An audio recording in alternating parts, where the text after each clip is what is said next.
আমি step by step যেখানে যখন ডিপার্টমেন্টাল মিটিং ছিল সবার সাথে কথা বলেছি এবং আজকে সকালে এসেই ফার্স্টে আমার যেটা করণীয় দরকার সেটা আমি করেছি। এখন প্রশ্ন হলো, আমি শুধু কথাই বলবো, কাজ করব না? গত 1 বছর, আমি বেশি দিকে যেতে চাই না, গত 1 বছরে যারা এই উত্তর সিটি কর্পোরেশনের প্রশাসক হিসেবে যারা দায়িত্ব পালন করেছেন, এখানে বিভিন্ন অঞ্চলের জোনাল প্রধানরা, নির্বাহী কর্মকর্তারা আপনারা আছেন, আপনারা আমার চেয়ে ভালো জানেন, আপনারা আমার চেয়ে ভালো জানেন তারা কি করেছে আর আপনারাও কি করেছেন, আপনারাও কি করেছেন আপনারা নিজেরা ভালো জানেন আমার চেয়ে। আমি আপনাদের কাছে একটা আহ্বান করব, গত 1 বছর বাংলাদেশে কোনো নির্বাচিত সরকার ছিল না। এখন বাংলাদেশের জনগণের ভোট দেওয়া নির্বাচিত সরকার আছে। 51% মানুষ আমাদেরকে ভোট দিয়েছে। তাহলে আমরা কি শক্তিশালী একটা গভর্নমেন্ট, সরকার, তাই না? তাহলে আমরা তো কাজ করতে কোনো বাধাগ্রস্ত হব? জনগণই তো আমাদেরকে কাজ করতে পাঠিয়েছে। কিন্তু ওই যে 1 বছর ছিল, তখন তাদের তো দায়বদ্ধ ছিল না। আমি গতকালকে সিটি কর্পোরেশন, আমি যেমন বন্ধুর সাথে কথা বলতেছিলাম গাড়িতে আসার সময়, আমি একই গাড়িতে আসছি, যখন আয় ব্যয় আমার আছে কি, করব কি, সেটা তো প্রথমে আমাকে জানতে হবে। তারপর না আমি আপনাকে একটা কমিটমেন্ট করবো যে আমি এই কাজটা করে দিব। কিছু নাই, প্লিজ, সরি টু সে, কিছু মনে করবেন না। আছে? এই পিয়ারো, কথা বলো, বলো, আছে? তুমি মিটিংয়ে ছিলা? নাই, নাই। বেতন 13 কোটি কত টাকা প্রতি মাসে? আগামী মাসে বেতন কিভাবে পাবে সেই টাকা নাই। কিন্তু বেতন তো আমাকে দিতে হবে, চুরি করে এনে দিতে আমাকে দিতে হবে, কারণ আমি এখন আপনাদের একজন কি বলবো আর কি, আমাকে দিতে হবে না?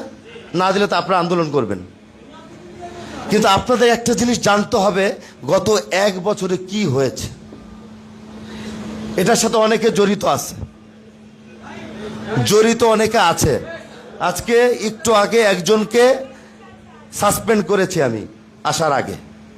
আসছে না চিঠি? আসছে। কেন করেছি আপনারা গতকালকে দেখেছেন। 5 নম্বর অঞ্চলে মোহাম্মদপুরে একটা রাস্তা নির্মাণ করেছে, একদম নিম্নমানের।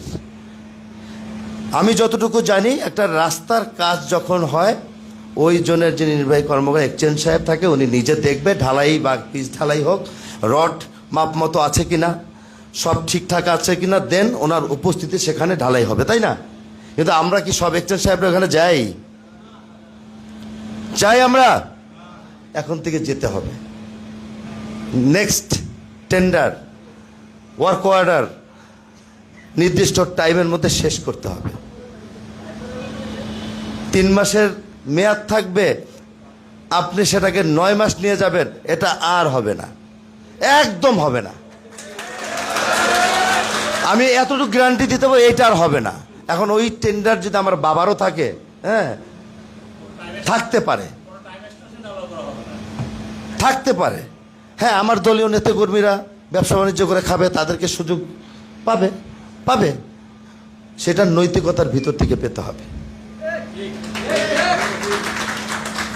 কিন্তু সে তার মতন মন মতো কাজ করবে, রডের জায়গায় বাঁশ, ওই যে আগে যেটা দিত, কথার কথা বললাম, এই সুযোগ আর এখন একদম 0% থাকবে না। আজকে একজন এক্সচেঞ্জ সাহেবের উইকেটের পতন হয়েছে, আরো 2-1 এরকম আছে কমপ্লেন, লিখিত কমপ্লেন। তারা যদি এখন থেকে মনে করে যে না, আমি এখন থেকে জনগণকে সেবা দিব এবং আমি নিষ্ঠার সাথে দায়িত্ব পালন করব, সিটি কর্পোরেশনে আমার যেই দায়িত্ব, আমার যেই ভৌগোলিক অবস্থান, আমার যেই কাজ, আমি সেটা নিষ্ঠার সাথে করব, সেটাকে আমরা ভেবে দেখব, বিবেচনায় রাখবো। কারণ মানুষকে সুযোগ দিতে হয় না?